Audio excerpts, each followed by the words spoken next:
new grading system na gagamitin po ngayong new normal education.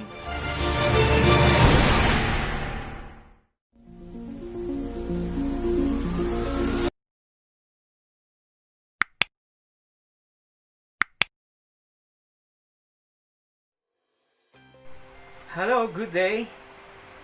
Welcome to my learning channel, Sir Fox Learning Channel. At kung bago ka sa channel na ito, huwag mong kalimutang mag-subscribe at i-hit ang notification bell para updated ka sa mga susunod ko pong video. Sa araw na ito, I would like to present the grading scheme to be adopted this school year 2020-2021. Because of the continuing threat of the COVID-19 in the country or even the whole world, it brings a lot of challenges to the basic education. As schools prepare for the school year 2020-2021, teachers and parents must adapt to an alternative learning modalities to ensure that learners achieve essential curricular goals. This will require creative and innovative ways of designing an optimal learning experience and assessing learning progress effectively under adverse circumstances.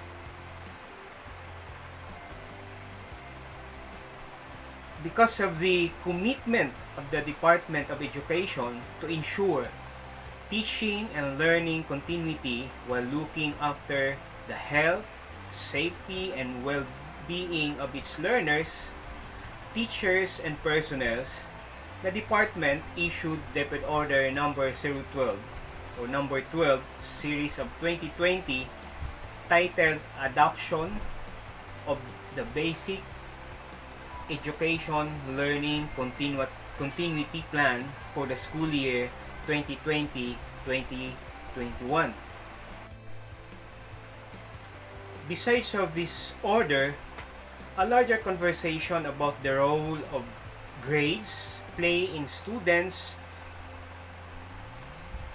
learning,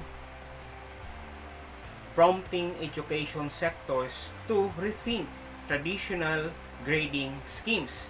Nandyan yung suggestion na maganda ipahinto na lang dahil hindi magiging reliable yung grading system na magaganap for the school year kung magkakaroon po tayo ng distance learning. Bakit naman hindi magiging reliable kung ito naman ay inupuan at pinag-aralan ng buong departamento ng kagawaran ng edukasyon? Kung kaya naman ay wala dapat ipag-alala ang ating mga mag-aaral. Tatandaan po natin sa DepEd Order number 8 series of 2015 about the policy guidelines in classroom assessment for K-12 basic education program, in which assessment should be used to inform and improve classroom practices and promote learning outcomes. However, in distance or blended learning environments, it is necessary to utilize alternative tools and strategies for assessing and supporting learning while avoiding creating under pressure on the teachers, learners, and their families because of the pandemic, because of the situation. To supplement Deped Order number 12 series of 2020 about the adoption of basic education learning continuity plan,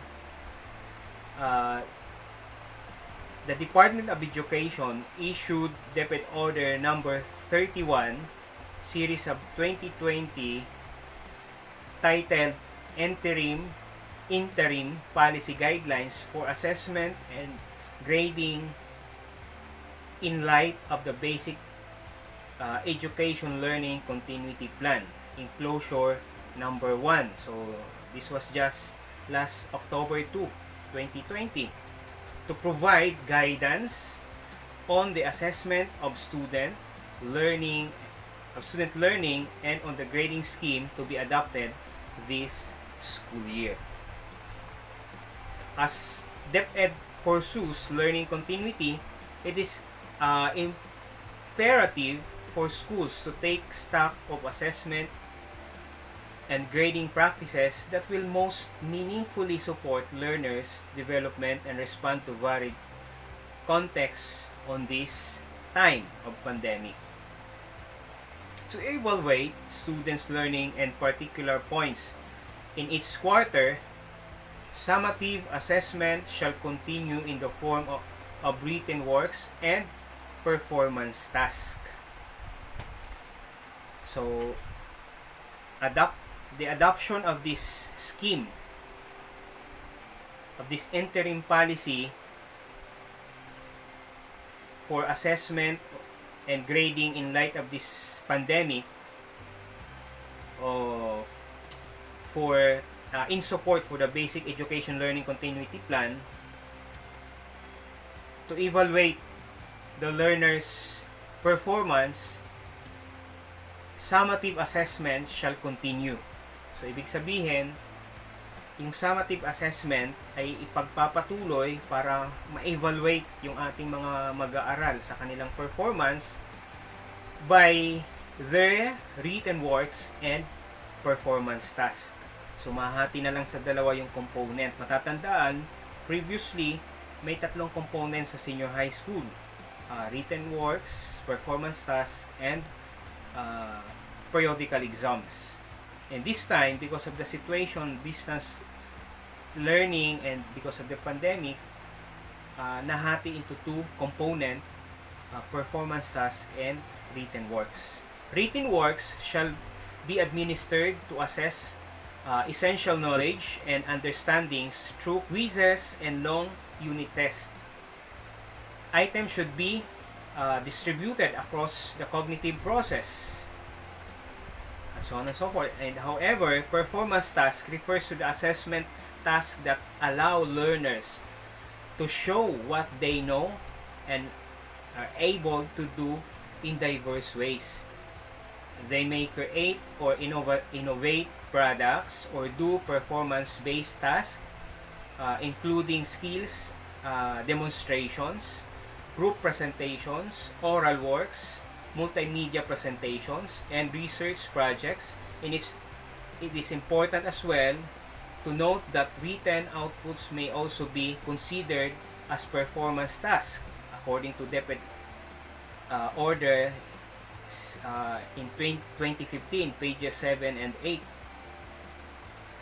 Performance tasks must be designed to provide opportunities for learners to apply what they are learning to real-life situations. In addition, teacher should take into consideration the following.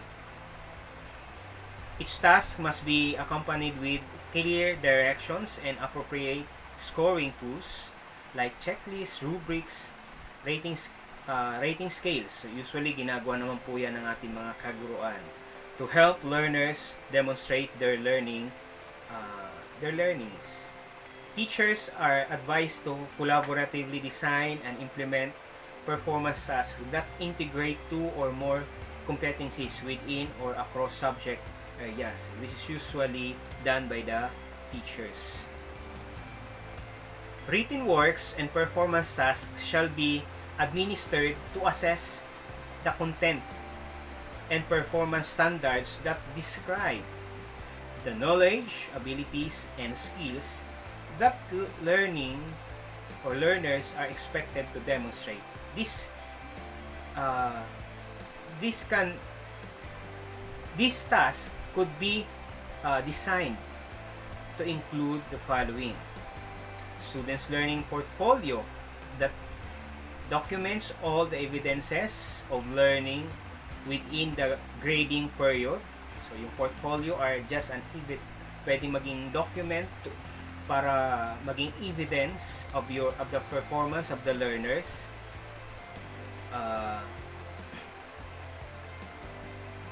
For the grading period, reflections, self-evaluations of performance tasks guided by rubrics, and self-selected best outputs in the learning modules.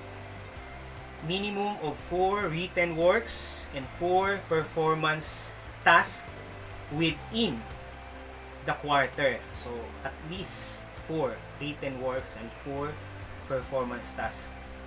At least, pinaka-minimum siya in the quarter. Preferably, 1 in 2 weeks, integrating 2 or more components. All competencies should be covered by the performance task. Lahat ng mga competencies dapat mako-cover ng performance task. To weight the distribution of summative assessment components for senior high school, ito po yung weight distribution of the summative assessment for senior high school. Ito po, meron po tayo ditong table presented on the screen. You have there the assessment component, kagaya ng sinasabi kanina ng DepEd Order number 31. Nahati na lang po ito sa dalawa, written works and performance tasks.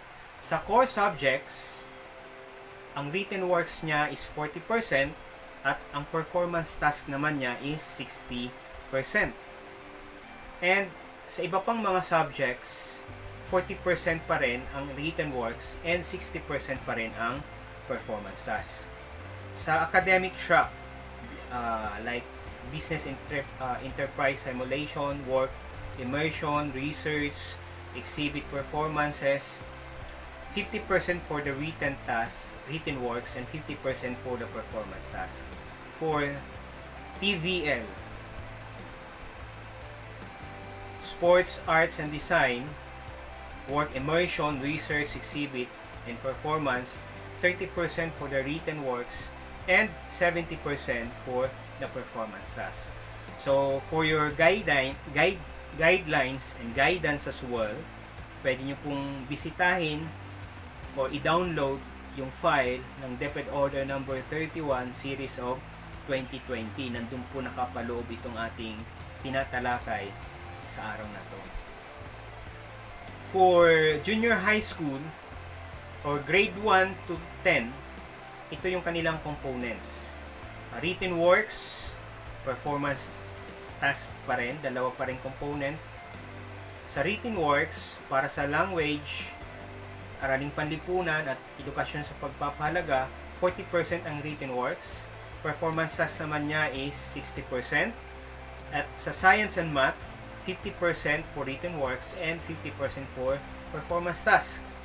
However, in MAPE, 30% ang written works and 70% ang performance task. Ganun din po ang TLE. So, again, for your guidelines, I want to refer to you to DepEd Order number 31 series of. Okay, at this point, nais ko pong magbigay sa inyo ng halimbawa on how to use this scheme or new grading system na gagamitin po ngayong new normal education. So, halimbawa sa subject na itinuturo ko, Earth and Life Science, ito po ay kabilang sa core subject. Sa core subject, base sa discussion po natin kanina, ang kanyang weight component or weight component is 40% at ang kanyang performance task is 60%. Halimbawa, estudyante ko sa Earth and Life Science si Microsis at nagbigay ako ng 5 written works.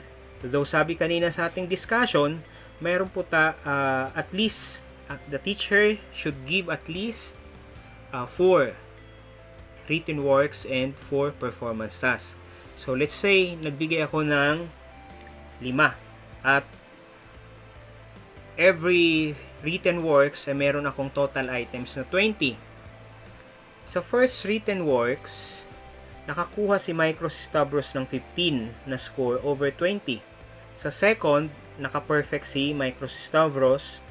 Sa third written works, nakakuha lang siya ng 11/20. At sa fourth, nakakuha naman siya ng 17/20. At sa fifth, sa final written works, nakakuha siya ng 18/20. At ang total score niya over 100, ayan po, is 81/100. At ang 40% ng 81 is 32.40. So, yung 32.40, yan po yung kanyang percentage weight for written works. Dito naman po tayo sa performance task ni Microsis-Stavros. Let's say, nagbigay pa rin ako ng 5 performance task. At base sa rubrics na binigay ko sa performance task, up to 20 points lang per performance task. And usually kasi pag ako nagbibigay ng performance task, medyo mataas ako magbigay ng performance task. So halimbawa si Microsis-Stavros sa unang performance task, nakakuha siya ng 20 na score. Sa second, 19/20. Sa third, 18/20. Sa fourth, perfect again. And sa fifth, 18. And then yung average niya, percentage weight niya, tingnan po natin. Sa 100 items or points na performance task na ibinigay ko kay Microsis-Stavros, nakakuha lang siya ng 95 na points. At ang 60% ng 95 is 57%. At pag pinagsama po natin yung 60% and 40%,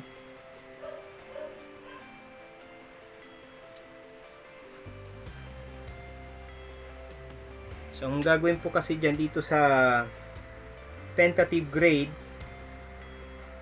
yan po yung pinagsamang 57 plus yung kanina, 57 plus 32.40.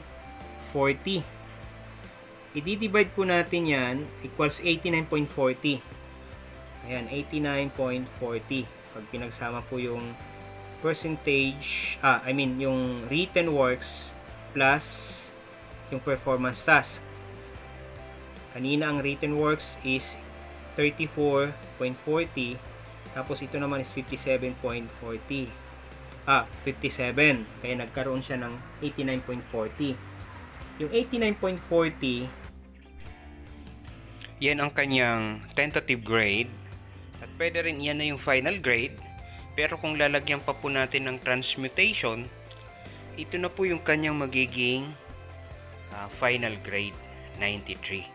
Kung lalagyan ng transmutation yung ating electronic class record. Pero kung hindi, yung 89.3 na yung grade niya.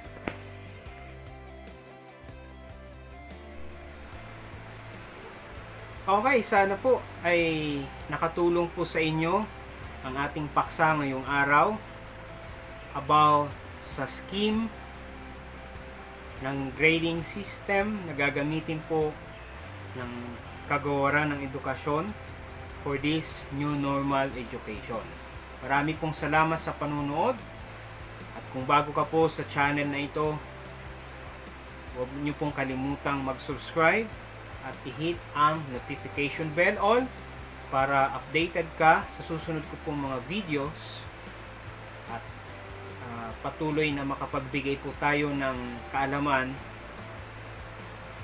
sa bawat isa. Marami pong salamat. Mabuhay po kayong lahat.